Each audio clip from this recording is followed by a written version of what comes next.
Hello friends, आज हम सुनेंगे सोमवार शिवजी की व्रत कथा। शुरू। एक बार किसी एक नगर में एक साहूकार था। उसके घर में धन की कोई कमी नहीं थी, लेकिन कोई संतान न होने के कारण वह बहुत दुखी था।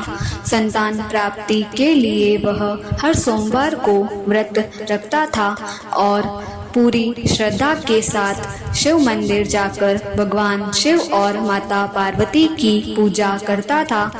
उसकी भक्ति देखकर एक दिन मां पार्वती प्रसन्न होकर भगवान शिव से साहूकार की मनोकामना पूर्ण करने का निवेदन किया।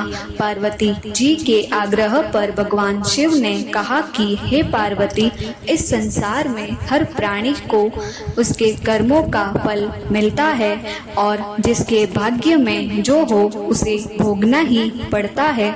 लेकिन पार्वती जी ने साहूकार की भक्ति देखकर उसकी मनोकामना पूर्ण करने की इच्छा व्यक्त की। माता पार्वती के आग्रह पर शिवजी ने साहूकार को पुत्र प्राप्ति का वरदान तो दिया, लेकिन उन्होंने बताया कि वह बालक 12 वर्ष तक ही जीवित रहेगा।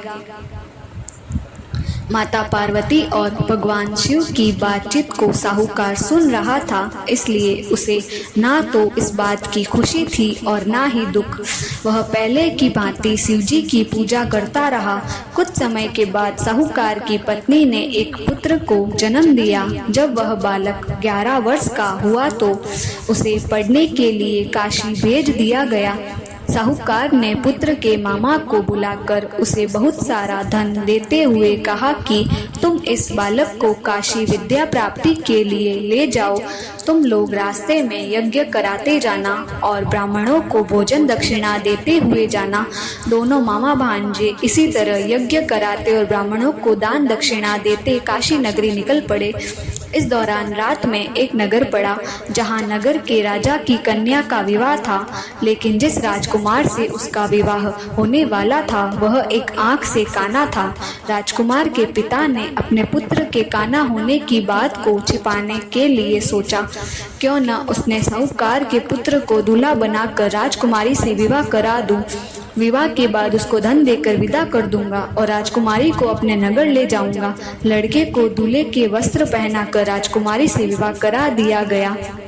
साहूकार का पुत्र ईमानदार था, उसे यह बात सही नहीं लगी, इसलिए उसने अवसर पाकर राजकुमारी के दुपट्टे पर लिखा कि तुम्हारा विवाह तो मेरे साथ हुआ है, लेकिन जिस राजकुमार के संग तुम्हें भेजा जाएगा वह एक आंख से काना है।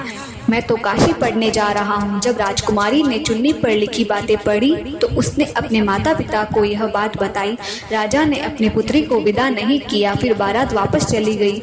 दूसरी ओर साहूकार का लड़का और उसका मामा काशी पहुँचे और वहाँ जाकर उन्होंने यज्ञ किया। जिस दिन लड़का 12 साल का हुआ उस दिन भी यज्ञ का आयोजन था। लड़के ने अपने मामा से कहा कि मेरी तबीयत कुछ ठीक नहीं है। मामा ने कहा कि तुम अंदर जाकर आराम कर लो। शिवजी के वरदान अनुसार कुछ ही देर में उस बालक के प्राण निकल गए। मृत भांजे को देख उसके मामा ने विलाप करना शुरू किया। संयोगवश उसी समय शिवजी और माता पार्वती उधर से जा रहे थे। पार्वती माता ने भोलेनाथ से कहा, स्वामी, मुझे इसके रोने के स्वर सहन नहीं हो रहा, आप इस व्यक्ति के कष्ट को अवश्य दूर करें। जब शिवजी मृत बालक के समीप गए तो वह बोले कि यह उसी साहूकार का पुत्र है जिसे मैंने 12 वर्ष की आयु का वरदान दिया था। अब इसकी आयु पूरी हो चुकी है, लेकिन मातृ भाव से विभोर माता पार्वती ने कहा कि हे महादेव, अब इस बालक को और आयु देने की कृपा करें, अन्यथा इसके वियोग में इसके माता पिता के तड़प तड़प कर मर जाएंगे। माता पार्वती के पुनः आग्रह पर भगवान शिव ने उस लड़के को जीवित होने का वरदान दिया। शिवजी की कृपा से वह लड़का जीवित हो गया। शिक्षा पूरी करके लड़का मामा के साथ अपने नगर की ओर वापस चल दिया। दोनों चलते हुए उसी नगर में पहुंचे जहां उसका विवाह हुआ था।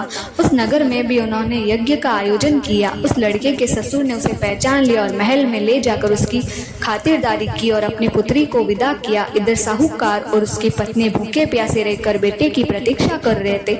उन्होंने प्रण रखा था कि यदि उन्हें अपने बेटे की मृत्यु का समाचार मिला तो वह भी प्राण त्याग देंगे। परंतु अपने बेटे के जीवित होने का समाचार पाकर वह बेहद प्रसन्न हुए। उसी रात भगवान शिव ने साहूकार के स्वप्न में आकर कहा, हे श्रेष्ठी, मैंने तेरे सोमवार के व्रत करने और व्रत कथा सुनने से प्रसन्न होकर तेरे पुत्र को लंबी आयु प्रदान की है। इसी प्रकार जो कोई सोमवार व्रत करता है या कथा सुनता है और पढ़ता है, उसके सभी दुख दूर होते हैं और सबकी मनोकामनाएं पूर्ण होती है। जय शिव।